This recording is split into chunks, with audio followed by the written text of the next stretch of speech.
Bom, seja muito bem-vindo ou muito bem-vinda. Vamos dar início então à segunda aula da nossa série Crenças e eu gostaria de dizer que já começa essa aula quebrando 3 das minhas crenças limitantes que eu nunca tinha percebido que eram crenças limitantes, mas são, e eu vou explicar o porquê elas são. A primeira delas é de que eu só deveria gravar aula de cabelo preso. Eu tenho uma crença relacionada a talvez a beleza, a estética e também a profissionalismo, onde eu acabo acreditando que eu só consigo trabalhar de cabelo preso ou que talvez eu fique mais bonita de cabelo preso. Já começo quebrando essa crença. Segunda delas, de que eu só deveria gravar aulas de unhas vermelhas ou unha clarinha. Hoje estou com uma unha mais nude, um pouco meio rosa, né? Também é uma crença. E a terceira, de que eu não deveria usar estampa para gravar aulas e nem no meu dia a dia. Eu tenho essa crença de que eu não devo usar estampas, né? De que é melhor usar sempre cores mais sóbrias. E aí, por que eu digo que são crenças limitantes? Porque essas são crenças que às vezes impedem de eu estar aqui com vocês de uma maneira mais natural, né? De uma maneira mais genuína. Eu acabo me engessando muito e aí por isso às vezes acabo deixando de gravar uma aula num dia que eu gostaria de gravar ou não deixo que a aula flua de maneira mais natural. Dada a introdução, então vamos começar de fato a aula. Seja muito bem-vindo ou muito bem-vinda à segunda aula da nossa série Crenças. Bom, existem diversos tipos de crenças em diversas categorias, mas aqui nós vamos explorar 2 categorias. Aquelas que estão dentro das crenças subjacentes, que são aquelas que formam o fundamento de todas as nossas outras crenças, que dão base para elas, e também as crenças de identidade, capacidade e merecimento, que é uma segunda categoria de crenças. Começando pelas crenças subjacentes, elas se dividem em 3 categorias principais. São elas as regras psicológicas, as crenças generalizadoras e as convicções. Começando pelas regras psicológicas, elas não são crenças em si, elas são mais como se fossem as normas que dão apoio, né, que dão suporte às nossas crenças. Sempre que nós acreditamos em algo, nós fazemos isso porque existem algumas regras que fazem sentido naquele contexto. Digamos que você está entrando em um novo grupo de pessoas, o comportamento que você vai adotar, mais tímido ou mais extrovertido, tem origem não apenas na sua personalidade, mas também na resposta que o seu cérebro dá em relação à possibilidade de obter dor ou obter prazer naquela situação. Agora, imagine que você precisa realizar uma atividade realmente desafiadora, mas que, se você executar corretamente, essa atividade vai ser responsável por uma grande mudança na sua vida. Talvez seja uma habilidade que você precisa desenvolver para tirar um projeto seu da gaveta. E aí, diante dessa situação, você tem basicamente 2 possibilidades. A primeira delas é realizar a atividade e a segunda é procrastinar ao máximo ou desistir da tarefa. A primeira opção, que é realmente fazer o que precisa ser feito, vai te causar dor a curto prazo, enquanto a segunda opção, que seria procrastinar, vai te trazer um prazer imediato. Caso você opte por procrastinar a tarefa ou mesmo desistir dela, isso é um sintoma de uma crença oculta e muito possivelmente uma crença limitante.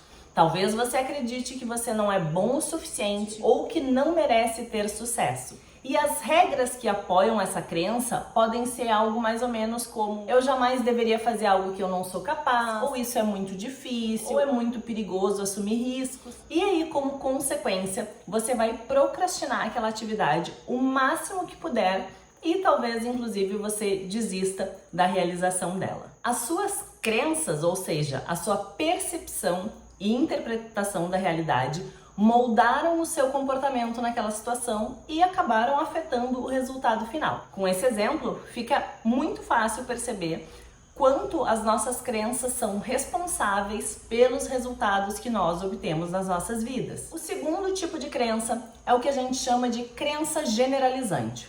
Essas crenças estão mais ligadas às generalizações que nós fazemos sobre as pessoas, sobre as situações e sobre a vida. Geralmente, as crenças generalizadoras se apresentam através de frases que são definidoras. A vida sempre é, todos os homens são, todas as mulheres são. Um exemplo de crença generalizante que pode estar te prejudicando muito é a de que ninguém é confiável. Ou aquela crença de que não se pode confiar em homens ou que não se pode confiar em mulheres. A crença relacionada à falta de confiança pode ter te protegido enquanto você era uma criança e seguia aquela máxima de não falar e não confiar em estranhos. Mas é muito provável que ela já não atenda às suas necessidades de adulto. E se as crenças generalizantes não te ajudam a se tornar a pessoa que você quer ser, elas com certeza estão te limitando. E aí, por último, dentro das crenças subjacentes, nós temos as convicções. As convicções são as crenças mais profundas em termos de certeza, compromisso e dedicação.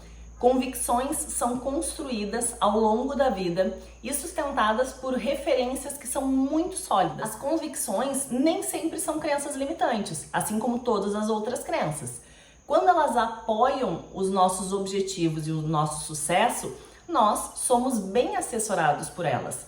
Mas se as nossas convicções estiverem em conflito com os nossos objetivos, elas definitivamente vão acabar nos limitando. O maior problema das convicções é que nós dificilmente vamos perceber que temos elas, mas esse é um obstáculo que a gente precisa superar se quiser realmente liberar todo o nosso potencial. E, além das crenças subjacentes, nós temos também os 3 tipos de crenças que são mais utilizados dentro da abordagem da programação neurolinguística e do coaching. São elas as crenças de identidade, crenças de capacidade e crenças de merecimento.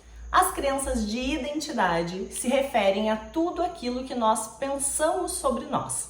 Elas se baseiam na nossa percepção sobre aquilo que nós somos e são elas que vão determinar o tipo de relação que a gente tem com a gente mesmo. São as crenças de identidade que determinam se a gente gosta ou não gosta de quem somos. Elas determinam o nosso valor próprio, a nossa autoimagem e todos os nossos resultados e comportamento. Tudo aquilo que nós vimos, ouvimos e sentimos na infância e na adolescência acabou definindo as nossas crenças de identidade. O que nós ouvimos dos nossos pais, dos nossos irmãos, dos professores, tudo isso foi forjando aquilo que nós pensamos sobre nós mesmos. É como se aquilo que nós acreditamos que somos não fosse fruto do que realmente somos, mas de tudo que nos falaram que nós éramos. Exatamente aqui que mora o problema.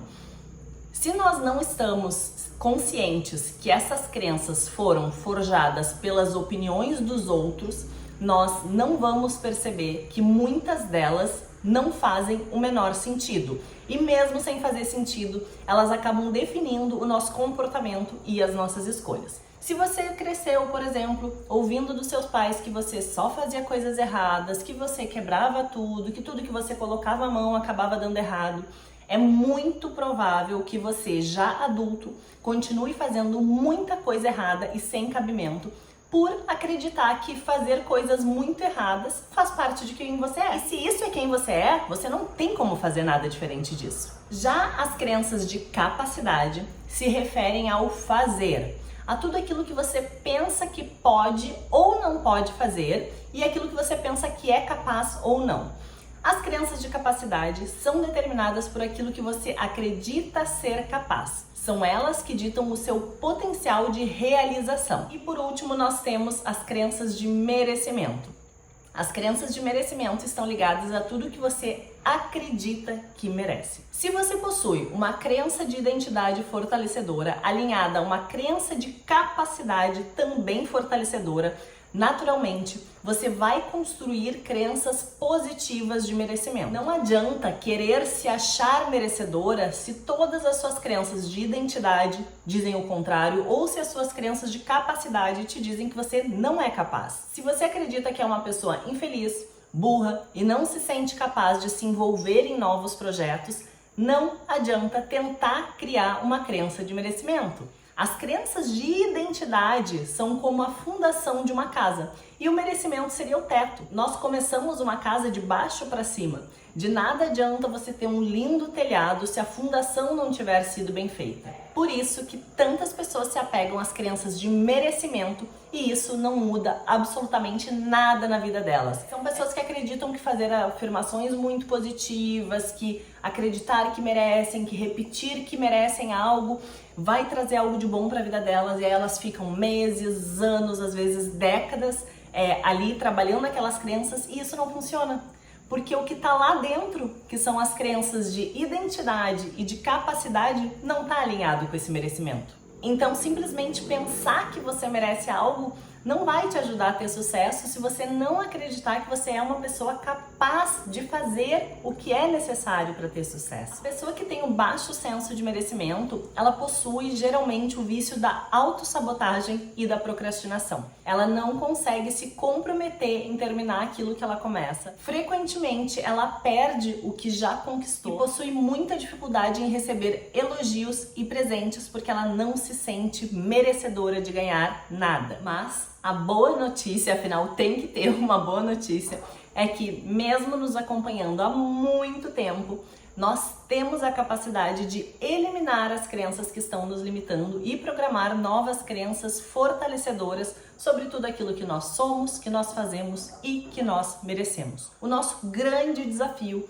é realmente conseguir identificar as nossas crenças limitantes e fazer essa substituição das crenças. Eu preciso ser sincera com você que esse não é um caminho florido e muitas vezes você vai precisar de muito auxílio para conseguir ter sucesso nesse trajeto. E por isso é muito importante que você busque profissionais capacitados para te ajudar nesse processo. Pode ser um psicólogo, um psicanalista, um coach, não importa a abordagem. O que importa é que você se identifique com as técnicas, com o profissional, porque é muito importante que a gente se identifique com o profissional, que a gente se sinta à vontade com ele, porque senão a gente não vai conseguir progredir como deveria e também que você tenha resultados positivos. Bom, na aula de hoje, se eu tiver me feito clara e se você realmente tiver prestado atenção, você pôde compreender quais são os principais tipos de crenças que nós temos e é bem provável, eu espero que isso tenha acontecido com você, que você tenha tido alguns insights sobre crenças que você possui e que ainda não estava consciente. Nessa aula eu não te pedi para anotar os pontos mais relevantes, porque a partir de agora todas as aulas vão ter um material de apoio com os principais pontos abordados para você fazer o download aqui embaixo. Além disso, você também vai encontrar no PDF de hoje algumas perguntas que vão te ajudar a refletir e a identificar as suas crenças. Mas eu preciso que você se lembre que nenhuma mudança vai acontecer apenas por você estar assistindo às aulas. Você vai precisar realmente se comprometer e realizar realmente todos os exercícios propostos faz parte desse comprometimento. Eu te peço que antes de ir para a próxima aula, você por favor avalie a aula de hoje e escreva aqui embaixo nos comentários se você gostou dela ou não. E você também pode aproveitar o campo de comentários para sugerir outros temas que você gostaria de ver aqui. Nos vemos na próxima aula da série Crenças. Tchau, tchau!